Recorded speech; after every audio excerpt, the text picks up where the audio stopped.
teman-teman piercing Indonesia, kembali lagi bersama Rena Isti Cil. Hari ini aku bakal bahas pemilihan dan juga persiapan sebelum piercing. Pengalaman yang dirasakan sebelum membuat tindik baru itu rasanya gimana ya? Kayak unik aja gitu, dimana kamu lagi mikirin nih mau tindik belah mana, terus kamu memilih perhiasan nih ya, udah ngekspektasi, wah kayaknya tindik di, contohnya nih tindik di hidung, pakai perhiasan ini asik banget nih. Udah gitu kamu prepare nih untuk persiapan mental, persiapan fisik, itu rasanya benar-benar menyenangkan banget dari semua pengalaman. Hasrat tak terbendung. Jadi sebelum kita bikin piercing itu pasti ada rasa hasrat yang ya tidak terbendung, kayak happy, deg-degan, wah pokoknya unik banget rasanya, nggak bisa dijelasin. Untuk beberapa piercer pemula, mereka biasanya banyak melakukan prepare, banyak melakukan planning, banyak melakukan mikir dulu nih studio piercing yang terbaik di mana, piercer terbaiknya yang mana, lokasi tindiknya di mana, terus antingnya mau yang mana. Wah udah berekspektasi kayak gitu. Tapi itu sesuatu hal yang bagus, karena apa? Itu akan menghasilkan hasil tindikan yang terprediksi dan juga positif begitu. Tapi ada juga kok orang-orang yang mau lakuin piercing langsung aja dihajar-hajar gitu, tanpa pikir panjang dan juga tanpa ragu-ragu. Keputusan. Nah setelah tadi mikirin nih studio piercingnya di mana, piercernya siapa, mau tindik di mana, mau perhiasannya yang mana, lanjut ke keputusan. Biasanya penempatan area piercing itu orang-orang terinspirasinya kayak gini nih. Misalnya nih aku di jalan terus lihat orang yang di piercing di bagian alis, terus kayak wah keren banget nih orang di piercing bagian alis. Akhirnya kita terinspirasi untuk di piercing di bagian alis tersebut. Dan juga biasanya karena orang-orang lihat media, sosial media dan lain-lain, terus lihat juga nih orang-orang yang di piercing di daerah-daerah tertentu, akhirnya mereka kebita, gimana ya bahasanya, kayak mereka tertarik gitu, jadi pengen juga. Sebelum melakukan piercing ada 2 poin penting, yaitu adalah anatomi dan juga estetika. Anatomi ini harus dipikirin banget karena inilah pertimbangan praktis yang apakah jaringan tubuh kamu itu memadai, cocok gak sama jenis piercing yang kamu pengen.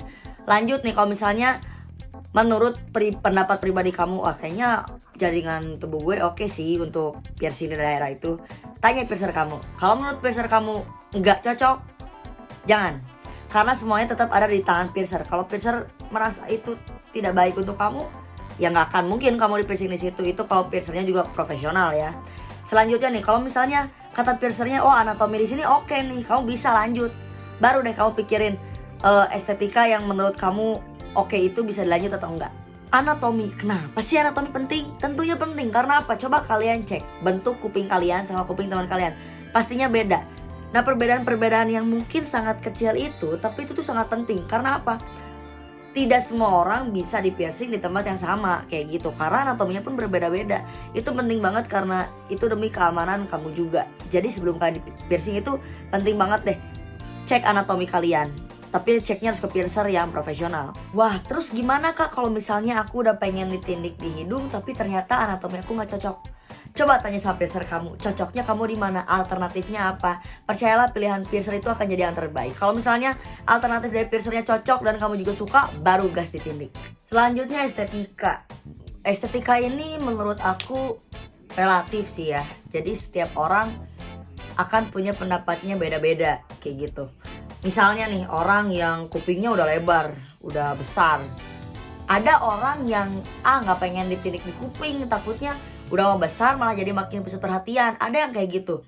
Tapi ada juga yang kupingnya udah gede, tindik aja nih biar apa ya, kagok nyentrik gitu loh. Ada yang kayak gitu. Terus ada juga orang yang mau ditindik untuk menambah kegaharan, jadi pengen ada efek gaharnya. Ada juga orang yang pengen ditindik biar kelihatannya manis atau kelihatan seksi, itu beda-beda.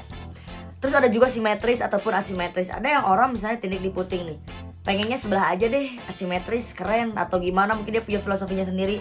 Atau mungkin pengen yang, wah simetris kali supaya seimbang, masa kelihatannya kayak berat sebelah. Kayak gitu, mau itu telinga ataupun dimanapun, itu beda-beda. Karena ada yang misalnya di hidung aja, ada orang yang tindik di nostril itu dua-duanya kanan kiri. Ada juga yang sebelah, itu tergantung selera. Yang terpenting balik lagi, kamu merasa nyaman dan juga pede memakainya. Sejauh mana sih piercing disebut berlebihan? Sepertinya berlebihan menurut orang dengan orang lainnya itu berbeda ya, relatif. Tapi sebenarnya piercing dianggap mulai berlebihan kalau misalnya sudah membawa atau menimbulkan dampak negatif, entah itu kesehatan ataupun hal lainnya. Contoh sepelanya kayak gini nih. Kalau kamu di piercing kamu nih misalnya udah banyak banget nih muka. Coba tanya sama diri kamu, Ini buat kerja aman nggak? Apakah kamu masih bisa bekerja di orang lain? Apakah orang lain masih mau nerima pekerja yang piercingnya udah amburadul banget? Kalau menurut kamu masih bisa, ya udah, berarti belum berlebihan. Atau kayak gini, kalau misalnya badan kamu udah jadi lautan logam nih, udah penuh dengan piercing, ada baiknya kamu mengevaluasi diri dan mulai berpikir apa sih motif dan juga tujuan kamu sebenarnya menggunakan piercing. Konsultasi sama piercer tuh penting banget sih, terutama kalau misalnya kamu belum tahu nih mau di piercing di mana, atau misalnya kamu belum tahu nih piercing ini cocok atau enggak di aku, entah itu secara anatomi ataupun estetika. Terus konsultasi juga bisa jadi tolak ukur kamu untuk mengetes seberapa profesional piercer kamu. Beberapa studio sih sebenarnya kalau misalnya konsultasi nggak kena bayaran lagi, tapi ada juga beberapa studio yang harus bayar lagi kalau misalnya kamu mau konsultasi lebih gitu. Jadi mau nggak mau kamu harus mengeluarkan biaya lebih. Lanjut kita ke menuju prosesi piercing. Kalau kamu udah mempersiapkan segalanya, udah bikin jadwal juga nih sama piercer kamu harus menyediakan sih beberapa barang yang mungkin kamu butuhkan, ya supaya pengalaman kamu jadi lebih menarik gitu, lebih asik. Nah ini dia beberapa saran yang bisa kamu beli, mungkin kamu butuh. Yang pertama ada buah atau jus, itu untuk menstabilkan kembali gula darah. Terus yang kedua ada panty liner, itu dibutuhkan kalau misalnya kalian beres tindik kelamin, mau itu wanita atau pria, untuk menahan darahnya yang jatuh gitu kan. Terus sabun dengan kandungan ringan, garam laut tidak beriodium, dan juga wadah perendaman yang sesuai untuk piercing. Terus selanjutnya kamu butuh handuk kertas. Jadi kalau kamu beres mandi atau apa-apa, lapin pakai handuk kertas. Biar apa? Biar higienis. Karena piercing yang lagi dalam masa penyembuhan itu nggak boleh dilap atau dikeringkan pakai handuk yang berkali-kali pakai. Udah gitu mungkin kamu bisa beli es serut, es loli, ataupun es krim apapun kalau misalnya kamu beres tindik di lidah. Terus kamu juga bisa beli obat kumur antiseptik kalau misalnya kamu beres piercing di daerah oral. Pastikan tubuh kamu siap di piercing. Tubuh kamu siap di piercing itu yang pertama itu dalam 2 minggu ya kamu harus hidup sehat. Hindari alkohol, terus juga hindari penggunaan obat-obatan yang bisa menyebabkan darah jadi lebih encer, kayak misalnya aspirin, ibuprofen, atau misalnya naproxen dan lain-lain. Terus juga kalau misalnya lebih bagus lagi kalau misalnya kamu mengkonsumsi vitamin K sesuai dosisnya ya, karena vitamin K itu bisa membuat darah kita jadi lebih kental. Jangan lupa menghindari kafein dosis besar dalam beberapa hari sebelum kalian melakukan piercing. Terus juga ada beberapa tanaman herbal yang harus kalian hindari ya. Contohnya chamomile, bawang putih, jahe, itu jangan dikonsumsi berlebihan beberapa hari sebelum kalian piercing. Terus kalau kalian mau piercing di bagian oral juga jangan lupa untuk memeriksa kebersihan gigi. Jadi periksa dulu giginya ke dokter gigi supaya nanti juga di bagian mulut kalian itu terasa segar. Untuk mendapatkan kondisi yang fit, badan yang sehat dan enak waktu piercing, kalian juga harus tidur yang cukup, jangan banyak pikiran. Terus kalian juga harus membersihkan diri kalian. Itu gunanya untuk menghargai piercer kalian juga. Kayak misalnya kalau misalnya kalian mau piercing daerah oral, jangan lupa lu sikat gigi, hindari makan bawang. Terus kalau misalnya kalian yang mau tindik di daerah pusar, coba pakai caranya jangan yang high waist, pakai aja cara low cut biar memudahkan juga gitu. Jadi kan kalau misalnya kalian pakai high waist, ditindik di pusar, pas pulangnya kegesek-gesek juga sama celana. Jadi sesuaikan juga pakaian kalian dengan daerah dimana kalian akan ditindik. 2 jam sebelum piercing juga kalian disarankan banget nih buat nyemil. Supaya apa? Supaya kadar gulanya lebih stabil gitu. Mungkin kalian juga ngerasa bakal lebih relax dan lain-lain.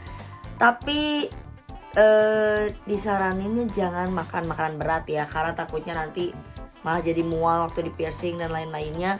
Kalau misalnya nyemil kan bisa sambil nambahin energi kalian juga. Kalian juga harus punya pikiran yang siap sebelum kalian piercing. Supaya apa? Supaya kalian juga gak cemas. Kalian harus pol gitu kalau mau di piercing kan. Yang pertama, lakukan sesuatu yang menyenangkan 1 jam sebelum piercing. Supaya kalian relax, pikiran kalian gak kemana-mana gitu. Kalian gak negative thinking. Terus kalian juga harus percaya sama piercer kalian. Percaya sama diri kalian dan percaya juga sama piercer kalian. Terus kalian juga harus ingat kalau proses piercing itu sebentar banget. Gak akan menghabiskan setengahnya dalam waktu hidup kamu. Sejam juga mungkin enggak gitu ya. Jadi santai aja. Dan pikir kalau misalnya sakitnya pun cuma sebentar banget.